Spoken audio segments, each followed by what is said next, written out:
black. Yep. What the fuck? Oh, are we recording? I think it's working now. Yes. Oh.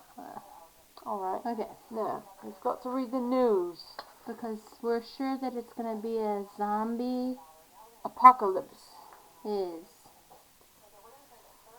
Who's reading? Myself? Yes, you. Alright. A suburban Chicago woman ordered her 7-year-old son and a kindergartner she was babysitting to kneel on a bedroom floor and pray, then stabbed them both dozens of times as they begged for their lives, striking again and again as she told her son he was going to heaven, authorities said Thursday.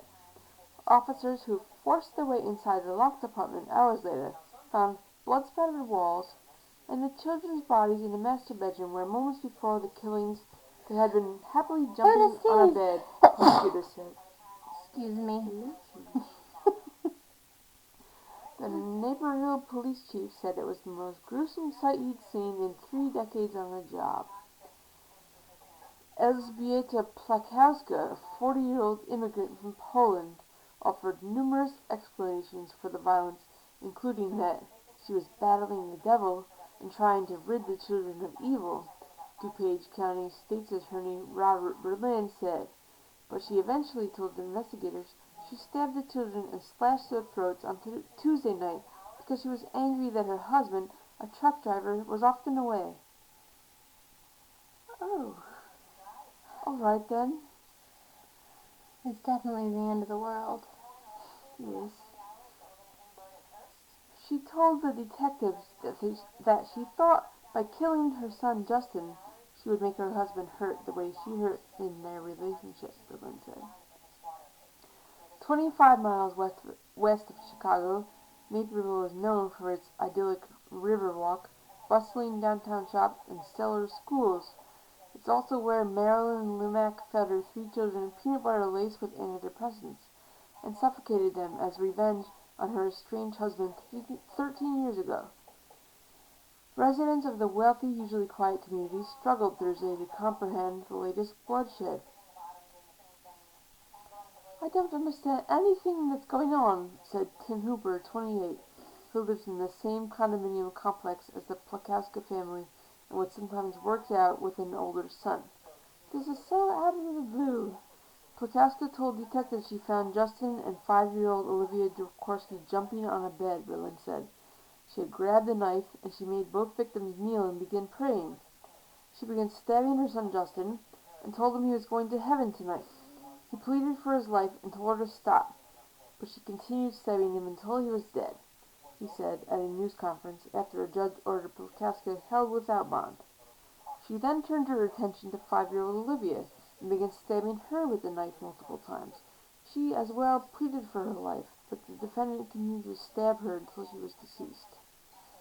Plakowska killed Olivia because she had witnessed the attack on Justin, Berlin said. The slayings took place at the home of Olivia's mother, who works nights as a nurse and had left her daughter in Plakowska's care before. So, that was the babysitter. Plakowska also stabbed the 2 family dogs. Olivia's body was found on the bed, and Justin's was found on the floor beside it. He had stab wounds on his head, face, neck, and back. Both appeared to have had their throats slit. In all my years in law enforcement, this is the most gruesome and horrific crime scene that I have seen, Naperville Police Chief Bob Marshall said at the news conference. Investigators found 2 blood-stained knives, a steak knife in the kitchen sink, and another in Francesca's car, Berlin said. Still covered in blood and with scratches on her hands, Plakowska drove to a Catholic church. Finding it closed, she called the church and left a message saying she had done something bad and needed help, Berlin said. She then went to a friend's home where her other adult son was staying and said she had been stabbed. She had been robbed. About the same time, Olivia's mother, Marta Dworakowski, returned home to discover her door locked and the babysitter's car gone. She called police to report her daughter was missing, and officers forced their way into the home. Police took Plakaska into custody at her friend's home, Wow, and this is the prosecutors worst story charged ever. her with first-degree murder late Wednesday. Plakaska initially told investigators that an intruder had broken into the home and killed the children while she was outside smoking a cigarette. She then changed her story and stated that she was really battling the devil, and that the children had evil inside them, and she was trying to get the evil and devil out of them, Berlin said. Later, she admitted she had lashed out in anger at her husband because he often left her alone to care for Justin, and she worked as a cleaner, which she felt was beneath her, Berlin said. In a brief telephone interview, Plakaska's husband, Archer, denied the two were having problems. The day before the killings, she told me that she loves me, he said. However, a neighbor said he frequently heard the couple shouting at each other over the last 5 years. It happened once every other month, Victor Tuckenberry said. There also were money troubles. Public records show the couple filed a Chapter 7 bankruptcy in 2009.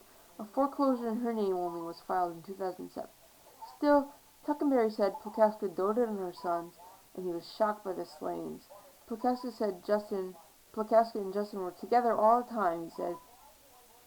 Plakaska arrived in the United States from her native Poland on a tourist visa 12 years ago, Berlin said. She is not a U.S. citizen, and authorities were trying to verify her immigration status.